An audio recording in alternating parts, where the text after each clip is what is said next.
नमस्कार. नुकतंच सर्वांनी इतक्या नृत्य, नाटक, संगीत याच्या रंगात रंगलेले लोक आता एका वेगळ्या विषयावरती बौद्धिक मंथन ऐकण्यासाठी जमलात. त्याचं खरंच कौतुक वाटलं की तरीही लोक बसून आहेत आणि उत्तमपणे काहीतरी बौद्धिक ऐकण्याची इच्छा बाळगून आहेत. आज आपण सर्वजण इथे जमलोत तो एका वेगळ्या विषयावर चर्चा करण्यासाठी. नुकताच आपल्या मराठी भाषेला अभिजात भाषेचा दर्जा मिळाला. त्यानंतर वेगवेगळ्या विषयावरती मंथन सुरू झालं. त्यापैकी एक प्रशासनातील मराठी भाषा. भाषा तुमच्या आमच्या जगण्याचा अविभाज्य भाग. भाषेचा शोध लागला आणि मानवाची प्रगती सुरू झाली. मी खरं तर सुरुवात खारगे सर तुमच्यापासून करतो.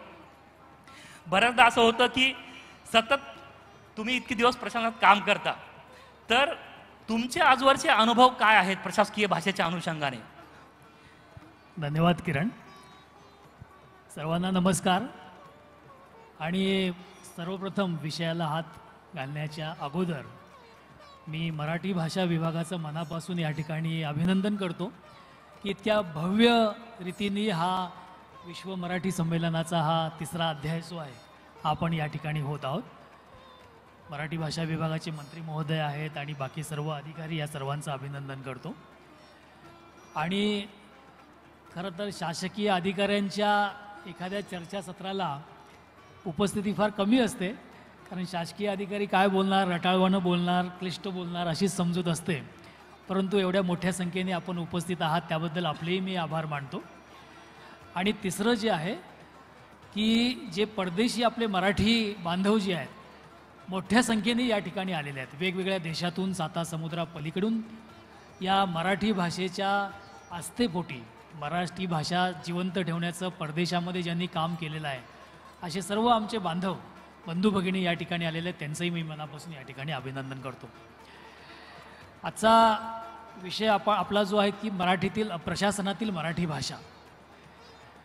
म्हणजे मी अनेक ठिकाणी आत्तापर्यंत माझी 31 वर्षाची IAS मधली सेवा झाली आणि वेगवेगळ्या ठिकाणी महाराष्ट्रामध्ये मला काम करण्याची संधी मिळाली.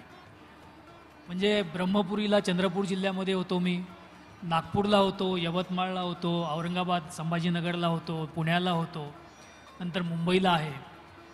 तर अशा वेगवेगळ्या ठिकाणी काम केल्यानंतर जे काही अनुभव आले त्या अनुभवातून मला असं वाटतं की आपल्याला दोन बाजू विचार करावे लागतील की एकीकडं मराठी भाषा आपल्याला समृद्ध बनवायची आहे आणि दुसरीकडं आपल्याला मराठी भाषा जी आहे ही प्रशासनामध्ये वापर करताना ती केवळ प्रशासनामध्ये अडकून राहू नये, ती लोकप्रशासनाची भाषा झाली पाहिजे. कारण प्रशासन आपण जे कशासाठी करतो, कुणासाठी करतो, तर आपण हे लोकांच्यासाठी करतो आहे. जर आपण जी भाषा वापरणार आहोत ती जर लोकांना समजणारी नसेल तर त्याचा काहीच फायदा होणार नाही. त्याच्यामुळं आपण मराठी भाषा ज्यावेळी लोकांच्यासाठी वापरतो, दोन प्रकारे वापरतो. एक तर बोलतो, आपण संभाषण करतो, संवाद करतो, किंवा पत्रव्यवहाराच्या माध्यमातून लोकांना संपर्क करत असतो. तर ही जर लोकांना समजणारी नसेल तर शासनाच्या योजना असतील किंवा शासनाला लोकांच्या प्रती जे काम करायचं असेल ते परिणामकारक करता येणार नाही, हा माझा अनुभव आहे. या ठिकाणी मराठी भाषेचा प्रशासनामध्ये दोन प्रकारचा उपयोग असतो. एक प्रशासकीय आमचं कामकाज, तर त्याच्यामध्ये सुद्धा बऱ्याचशा गमती जमती आहेत. म्हणजे आमचं फाईल वर्क जे आहे, फाईलला आम्ही नसती म्हणतो. आता हा नसती शब्द बऱ्याच जणांना माहीत नाही. नुसती उठाठेव हा शब्द माहीत असतो, पण नसती शब्द माहीत नाही आहे. पण हा नसती शब्द हा फार रुळलेला आहे, प्रचलित असा झालेला आहे. तर या नसतीवर दोन भाग असतात आमचे फाईलवर. एक भाग असतो तो टिप्पणी असते, नोटशीट असते, आणि दुसरं पत्रव्यवहार असतो, करस्पॉन्डन्स ज्याला म्हणतात. तर त्याच्यामध्ये काही शॉर्ट फॉर्म असे तयार झालेले आहेत. म्हणजे एक आपणही माहीत असेल की एखादी गोष्ट आपल्याला प्रस्ताव त्या नसतीमध्ये मांडलेला आहे आणि तो जर वरिष्ठ अधिकाऱ्याला मान्य करायचा असेल तर एक गमतीशीर प्रकार आहे. आपण जे मान्य करायचं आहे त्याला आपण महिरपी कंस करतो आणि त्या ठिकाणी असं लिहितो आणि असा अवतरण चित्रामध्ये असतो आणि खालचा अधिकारी अमान्य असं लिहितो. मग आता बऱ्याच वेळेला हे मान्य आहे का, हे प्रस्ताव अमान्य आहे, हे बऱ्याच वेळेला कळत नाही. त्याच्यामुळं मग आम्ही मुख्यमंत्री कार्यालयामध्ये एक संकल्पना केलेली आहे की एक कन्फ्युजन नको. म्हणून अमान्य या शब्दाच्या ऐवजी आम्ही महिरपी कंसामध्ये आता क्ष शब्द लिहितो. म्हणजे क्ष हे मान्य आहे, म्हणजे इथं कन्फ्युजन होत नाही, कोणाला काही शंकेला वाव राहत नाही. आपण हा एक भाग झाला. म्हणजे प्रशासनातल्या फाईलवर जी प्रशासकीय भाषा आहे त्याच्यामध्ये काही नेमके शब्द आहेत, सादर करावे किंवा ज्यावेळी अर्थसंकल्प ज्यावेळी असतो त्यावेळी वित्तीय भार हा एक शब्द असतो. असे प्रशासनातले शब्द आहेत ते आमच्या अधिकारी कर्मचाऱ्यांना माहिती असतात. तिथं काही अडचण फारशी येत नाही, कारण सगळ्यांना हे माहिती आहे. पण ज्यावेळी आम्ही लोकांच्या समोर जातो, आपण ज्यावेळी गावोगावी जातो, लोकांच्या बरोबर वेगवेगळे कार्यक्रम घेतो, त्यावेळी अशा बोजड मराठी शब्दाचा, प्रशासकीय शब्दाचा जर वापर केला तर तो लोकांना कळणार नाही. फॉर एक्झाम्पल, एका गावामध्ये आम्ही गेलेलो, त्यांना जर आम्ही सांगितलं असं, आता या ठिकाणी MSEBचे काही अधिकारी या ठिकाणी आहेत, तर भारनियमन हा शब्द आहे लोड शेडिंगला, पण सामान्य लोकांना बऱ्याच वेळेला तो समजत नाही. म्हणजे भारनियमनामुळं फार हालहाल झालेले आहे. आता लोकांना कळत नाही भारनियमन काय, हालाल जर झालेत आमचे, पण हे लाईट नसल्यामुळं हालाल झालेले आहेत असं म्हणलं की लोकांना पटकन समजतं. किंवा आपण एखाद्या गावामध्ये गेलो आणि त्यांना जर सांगितलं की आता केंद्र शासनाची जलजीवन मिशनमध्ये हर घर नल जल या योजनेअंतर्गत वित्तीय भार खूप असल्यामुळं तुम्हाला लोकवर्गणी काढावी लागेल, असं म्हटल्यानंतर बऱ्याच वेळेला समजणार नाही ना काय नेमकं काय म्हणतोय काय हा अधिकारी. तर त्याच्याऐवजी सोप्या भाषेमध्ये तुमच्या गावामध्ये पाणी येणार आहे, त्याच्यामध्ये खर्च जास्त असणार आहे, तो लोकांनी जरा मदत जर केली, याच्यामध्ये आपली पण वर्गणी दिली तर तुमच्या गावामध्ये पाणी योजना लवकर होईल, घरोघरी नळ योजना येईल. तर सांगायचा मुद्दा असा आहे की आपण लोकांना समजेल उमजेल अशा भाषामध्ये प्रशासकीय अधिकाऱ्यांनी कर्मचाऱ्यांनी लोकांच्या समोर गेलं पाहिजे. लोकांच्या सोबत पत्रव्यवहार आपण करत असतो, काही वेळेला कळवत असतो. आता काही कार्यालयामध्ये बोर्ड असतात असे, अर्जदारांनी अर्ज सादर करावा. अर्जदार कोण, अर्जदार म्हणजे काय, त्याच्याऐवजी अर्ज द्या असं सोप्या भाषेमध्ये म्हणता येतं. तर ज्यावेळी लोकांच्या सोबत आपण संभाषण करतो त्यावेळी लोकांना आपली वाटणारी, आपले प्रश्न हे सोडवणारी ही प्रशासकीय यंत्रणा आहे, ही भावना झाली पाहिजे. त्या अनुषंगानं आपण लोकांच्या समोर पोचलं पाहिजे असं मला वाटतं. धन्यवाद सर. खरं तर सर, प्रशासनात मोठ्या प्रमाणात आपण बघतो की इंग्रजी शब्दाचं अनुकरण खूप मोठ्या प्रमाणात होतं.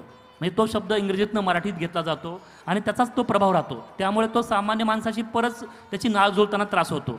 तर हे असं इंग्रजीतून घेणं अपरिहार्य आहे का, किंवा याला काही उपाय, इतर उपाय तुम्ही सुचवू शकाल का?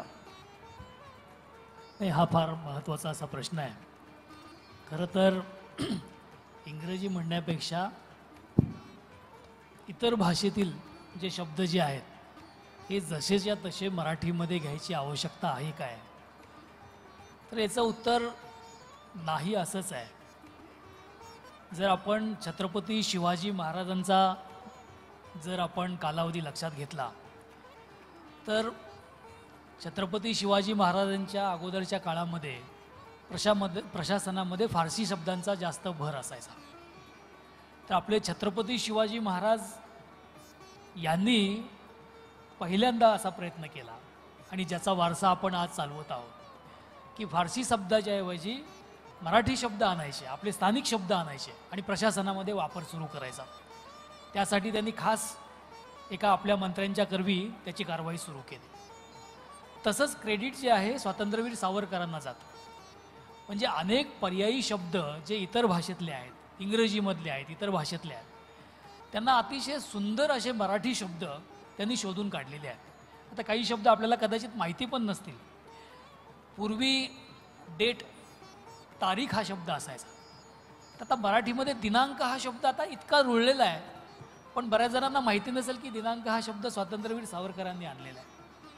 जे कलाक्षेत्रामध्ये काम करणारे आहेत, दिग्दर्शक हा शब्द, नेपथ्य हा शब्द, चित्रपट हा शब्द, हे सारे शब्द स्वातंत्र्यवीर सावरकरांनी मराठीमध्ये आणलेले आहेत.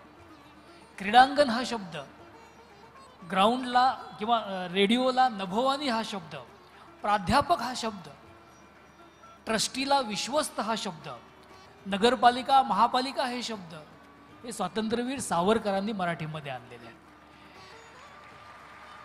म्हणजे असे अनेक शब्द इतर भाषेतले जे आहेत हे आपण मराठीमध्ये आणू शकतो आणि ते रुळले जाऊ शकतात आणि ते आपल्या सर्वांचा अविभाज्य भाग असा हा होऊन जातात. आता प्रशासनामध्ये सुद्धा अलीकडचे जे शब्द आहेत, तर हे देखील अनेक शब्द मराठी हे स्वरूपामध्ये आपण आणलेले आहेत. यासाठी मी खऱ्या अर्थानं आमच्या मराठी भाषा विभागाचे जे आमचे अधिकारी आहेत त्यांचं या ठिकाणी मनापासून कौतुक करतो. त्यांनी खूप परिश्रम, यास बऱ्याच जणांना माहिती नसेल, बरेचसे इंग्रजी शब्द मराठीमध्ये आणण्यासाठी मराठी भाषा विभागाच्या भाषा संचालनालयाच्या या ठिकाणी आता विजया मॅडम आहेत, आमचे राज्य मराठी विकास संस्थेचे या ठिकाणी देवरे साहेब आहेत, साहित्य आणि संस्कृती मंडळाच्या या ठिकाणी मीनाक्षी पाटील आहेत. तर असे आमचे आणि अनेक पूर्वी झालेले अधिकारी आणि त्यांच्यासोबत काम करणारे अधिकारी यांनी आपल्याच समाजातल्या वेगवेगळ्या क्षेत्रात काम करणारे जे तज्ज्ञ आहेत, भाषातज्ज्ञ असतील, प्राध्यापक असतील, साहित्यिक असतील, यांची मदत घेऊन अनेक कोश तयार केलेले आहेत. आपण जर मराठी भाषेच्या वेबसाईटवर जर आता गेला, आता पुन्हा हा वेबसाईट शब्द, वेबसाईटसाठी इतका सुंदर शब्द मराठीमध्ये आहे, संकेतस्थळ. मराठी भाषा विभागानं हा शब्द आणलेला आहे. तर हे सर्व शब्दकोश किंवा आपले हे पदनाम कोश, आता शासनामध्ये इतके पोस्ट्स असतात ना, आता ॲडिशनल चीफ सेक्रेटरी, अपर मुख्य सचिव, अंडर सेक्रेटरी, अवर सचिव, प्रिन्सिपल सेक्रेटरी, प्रधान सचिव, अधीक्षक अभियंता, हे मराठीमध्ये म्हणजे सुप्रिटेंडिंग इंजिनियर, इंजिनियरचा शब्द अभियंता आमच्या मराठी भाषा विभागाने आणलेला आहे. असे कितीतरी शब्द हे मराठी प्रशासनामध्ये किंवा किंबहुना लोकांच्या जीवनामध्ये आणण्याचं काम आपण हे करत आलेलो आहोत आणि अनेक लोक त्याच्यामध्ये आणखी योगदान हे करत आहे. जे परिभाषा कोश जे आहे, टर्मिनॉलॉजी ज्या आहेत, जवळपास 29 कोश हे आपण मराठी भाषा विभागाने तयार केलेले आहेत. आता काही शब्द असे आहेत ते व्यवस्थितरित्या, आता माती हा शब्द मड, इंग्रजीमधला मडला माती, परंतु शेतकऱ्याला तो वेगळा शब्द वापरायचा असतो, सॉईल. सॉईलला माती असा शब्द नाही आहे, मृदा हा शब्द आहे. किती सुंदर शब्द आहे, हा मराठी भाषा विभागाने आपल्या कोशामध्ये आपण आणलेला आहे. किंवा आता मायनर मिनरल, आता मायनर मिनरल म्हणजे छोटं खनिज असं नाही, त्याला गौण खनिज असा शब्द आणलेला आहे. असे सुंदर शब्द हे मराठीमध्ये आपण आणू शकतो, हे आपल्याच लोकांनी दाखवलेलं याच्यामध्ये आहे. आता न्यायालयामध्ये सुद्धा मराठीचा वापर मोठ्या प्रमाणामध्ये सुरू झालेला आहे. जसं प्रोसिक्युटरला शब्द जो आहे अभियोक्ता, असे मराठीमध्ये शब्द हे आणायला सुरुवात झालेली आहे. आता कृषीमध्ये सुद्धा विषय ऊस तोडणी कामगार, किती सुंदर शब्द आहे, हा मराठी भाषा विभागानं त्याच्यामध्ये भाषांतरित करून आणलेला आहे. पाटबंधारे विभाग, सिंचनाखालील क्षेत्र, हे आता शेतकऱ्यांना शब्द आत्मसात केलेले आहेत. शेतकरी सुद्धा आता या भाषेमध्ये बोलायला लागलेले आहेत. तर थोडक्यात आपल्याला असे इंग्रजीचाच वापर केला पाहिजे किंवा इतर भाषेतले शब्द वापरले पाहिजेत, हे दिवस गेलेले आहेत. परंतु लोकांना अधिक जवळचे असणारे शब्द हे येण्याची अजूनही गरज आहे. अजूनही याच्यामध्ये स्कोप याच्यामध्ये निश्चितपणे आहे. याच्यामध्ये शासनामध्ये आमचे जे शब्द जे असतात, यासाठी शासन व्यवहार कोश किंवा पदनाम कोश, आता पदनाम कोशाच्या बाबतीमध्ये प्रक्रिया त्यांनी म्हटलं तर हा पदनाम कोश झालेला आहे, पण नंतर त्यांनी त्याची स्तुती पण केलेली होती बरं का, खूप चांगलं काम केलेलं आहे असंही त्यांनी स्तुती केलेली आहे. तर असं मोठ्या प्रमाणामध्ये काम सुरू आहे. एक अडचण मला सांगावीशी वाटते की इंग्रजीचे भाषांतर करून शब्द आणताना बऱ्याच वेळेला अडचण निर्माण होते. याचं कारण असं की आपण अगोदर इंग्रजीमध्ये तो ड्राफ्ट तयार करतो. म्हणजे अजूनही आपल्याला प्रशासनामध्ये इंग्रजी भाषेचा ब्रिटिश इतका पगडा आहे की आपण ते इंग्रजी भाषेचे मध्ये अगोदर आपण ड्राफ्ट तयार करतो आणि नंतर त्याचं भाषांतर मराठीमध्ये करतो. ती सवय आपण बदलण्याची गरज आहे. आता सुदैवानं शासनामध्ये अनेक शासन निर्णय, GR ज्याला म्हणतो, गव्हर्नमेंट रिझोल्युशन किंवा सर्क्युलर म्हणजे परिपत्रक आहे, हे सगळे मुळात आता मराठीमध्ये बनवण्याचं काम सुरू आहे. म्हणजे भाषांतर केल्यानंतर जे जडत्व येतं किंवा जी भाषा बोजड बनते ते कमी होण्याचं काम हे निश्चितपणे शासनामध्ये सुरू झालेलं आहे. फक्त अजूनही काम करण्याची गरज आहे ती कायद्याच्या बाबतीमध्ये. कायदे जे आहेत, आता विधिमंडळाचं आमचं ज्यावेळी काम असतं, विधिमंडळामध्ये कायदे तयार होत असतात. हे कायदे मात्र सुरुवातीचा ड्राफ्ट अजूनही हा इंग्रजीमध्येच केला जातो. त्याच्यामुळे बऱ्याच ठिकाणी आपण ऐकलं असेल की मराठी आणि इंग्रजी याच्यामध्ये काही तुम्हाला विसंगती दिसत असेल तर तुम्ही इंग्रजीमधलं जे आहे त्याला प्रमाण माना, अशी टिप्पणी असते. याचं कारण असं की ते ओरिजिनल इंग्लिशमधनं केलेलं असतं आणि भाषांतरामध्ये गडबड होऊ शकते. तर आपल्याला हे जे कायदे जे आहेत हे मूलतः आपल्या भाषेमध्ये मराठीमध्ये तयार होतील आणि त्याचं भाषांतर इंग्रजीमध्ये होईल. हा दिवस हा मला वाटतं आपल्यासाठी सुवर्ण दिवस असेल. त्याची आपण सर्वांनी वाट बघितली पाहिजे आणि त्यासाठी आपण सर्वांनी काम करण्याची गरज आहे असं मला वाटतं. धन्यवाद सर. धन्यवाद. खारगे सरांना विनंती करतो की तुम्ही फक्त आम्हाला शेवटची कॉमेंट द्या की ही सामान्य माणसं आणि ही भाषा यातली दरी कमी होण्यासाठी आपण भविष्यामध्ये आज त्या विभागाचे अधिकारी बनून काय काय प्रयत्न करायला आम्हाला सुचवाल. नाही, हा देखील फार महत्त्वाचा प्रश्न आहे की सामान्य माणसासाठी प्रशासन, शासन किंवा जे आहे ते सामान्य लोकांच्यासाठी आहे. तर भाषेमुळं जर काही अडचण निर्माण होत असेल तर योग्य राहणार नाही. त्यासाठी काही आपल्याला जाणीवपूर्वक उपक्रम हे राबवावे लागतील. आपण मराठी भाषा विभागामार्फत मराठी भाषा पंधरवडा आपण साजर करत असतो, पण केवळ तेवढ्यावर आपल्याला थांबून चालणार नाही. आपल्याला त्यापुढं जावं लागेल. तर यासाठी गावोगावी जाऊन किंवा वेगवेगळ्या ठिकाणी जाऊन हे केवळ आम्ही मराठी भाषेचा विकास करण्यासाठी आलो आहोत असं न म्हणता वेगवेगळे लोकांना उपयुक्त असे विषय घेऊन आपण मराठीमध्ये त्या ठिकाणी परिसंवाद आयोजित करण्याची गरज आहे. फॉर एक्झाम्पल, आपण समजा एखाद्या गावामध्ये शहरामध्ये गेलो आणि रोजगाराच्या संधी कशा रीतीनं उपलब्ध होतील यासंबंधीचा हा परिसंवाद आहे. असं जर ठेवलं तर लोकांच्या उपजीविकेचा देखील तो प्रश्न आहे. लोक मराठीतून संभाषण त्याच्यामध्ये करतील. शेतकऱ्यांच्या सोबत जर आपण गेलो आणि गावामध्ये शेतीविषयक आपण शेतीचं उत्पादन कसं वाढवलं पाहिजे यासाठी मराठीतून कार्यशाळा जर केल्या तर एकीकडे मराठी भाषेचा देखील वापर त्याच्यामध्ये होईल. मराठीमधले नवीन नवीन शब्द जे आहेत ते शेतकऱ्यांना समजतील आणि शेतकऱ्यांना त्यांच्या उत्पन्नामध्ये वाढ करण्यासाठी देखील याच्यामध्ये मदत होईल. त्यामुळे अशा पद्धतीचे उपक्रम हे घेतले पाहिजेत असं मला वाटतं. दुसरं जे आहे, जसा काल माननीय मुख्यमंत्री श्री देवेंद्र फडणवीस सरांनी देखील हा उल्लेख केला की सध्याचा जमाना जो आहे सगळीकडे शब्द जो आहे तो AI आर्टिफिशियल इंटेलिजन्स याचा शब्द आपण ऐकत असतो.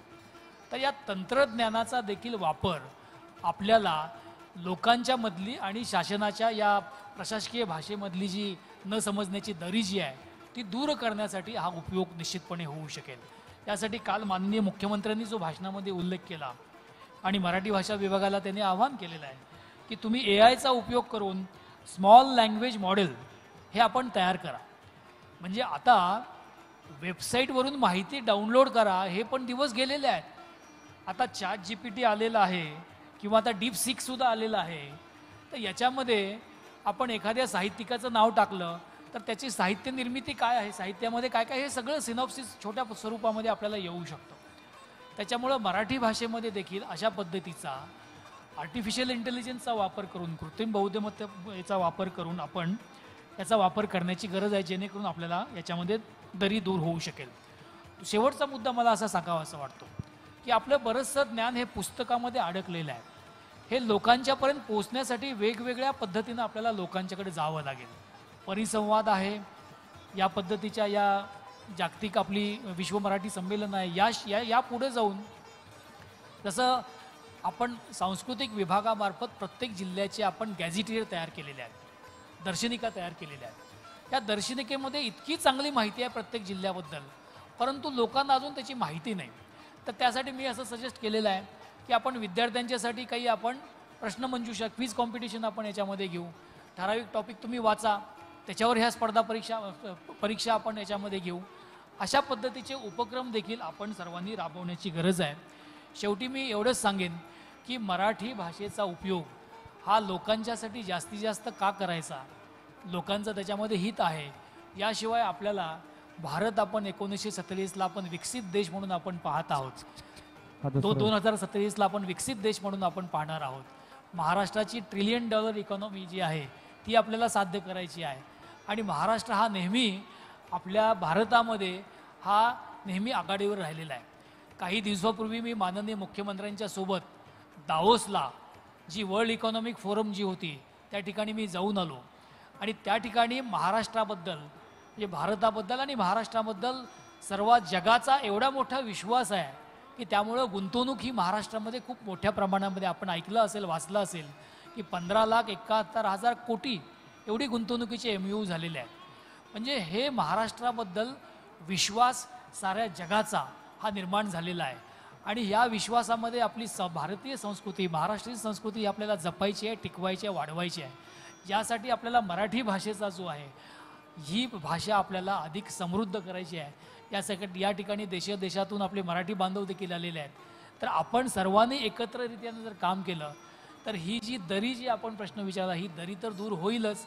याशिवाय महाराष्ट्र आणि आपली मराठी माणसं आणि मराठी संस्कृती ही देश पातळीवर किंबहुना जागतिक पातळीवर ही आघाडीची राहील याची मला खात्री वाटते. धन्यवाद.